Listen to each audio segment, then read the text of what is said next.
एक समय की बात है।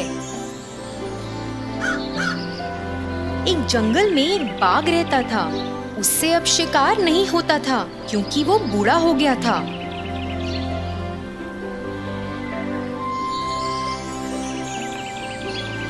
एक दिन जब वो नदी के किनारे गया तो उसे एक सुनहरा कंगन मिला।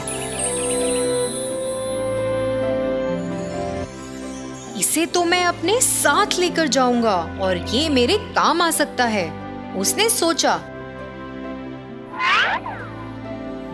और उस कंगन को लेकर बैठ गया और खाने का इंतजार करने लगा। एक यात्री नदी के उस पार था। उसे देखकर बाघ बहुत खुश हुआ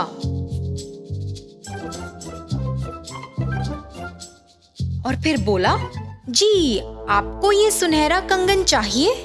ये मेरे किसी काम का नहीं है।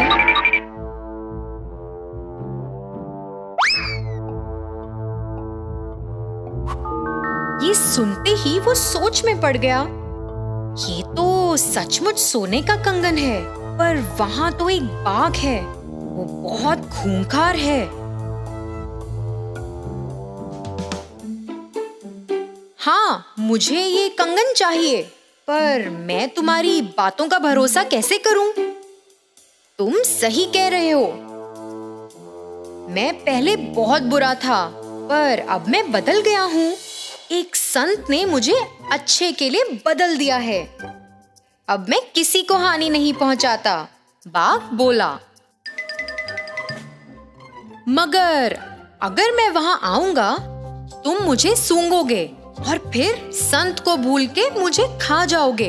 यात्री बोला, हाँ, मगर मुझे तुम्हें खाना भी हो तो भी मैं नहीं खा सकता, क्योंकि मैं बूढ़ा हो गया हूँ। तो तुम डरो मत, यहाँ आओ और इस कंगन को ले लो, बाघ बोला। ये सब सुनकर यात्री ने सोचा कि वो नदी के उस पार जाकर कंगन ले लेगा। यात्री नदी में गया और जाते ही बीच में फंस गया और फिर मदद के लिए बाघ को देखते हुए चिल्लाने लगा। फिर एकदम वफादारी से बाघ बोला, हे भगवान, तुम तो फंस गए, मैं आता हूँ और तुम्हें बचा लूंगा। फिर अचानक उस बाघ ने अपना असली रंग दिखाया और अपने लड़ाकू रूप से उस आदमी पे हमला बोल दिया और नदी में छलांग लगा दी। फिर क्या, इससे पहले कि उस यात्री को अपनी गलती का एहसास हो,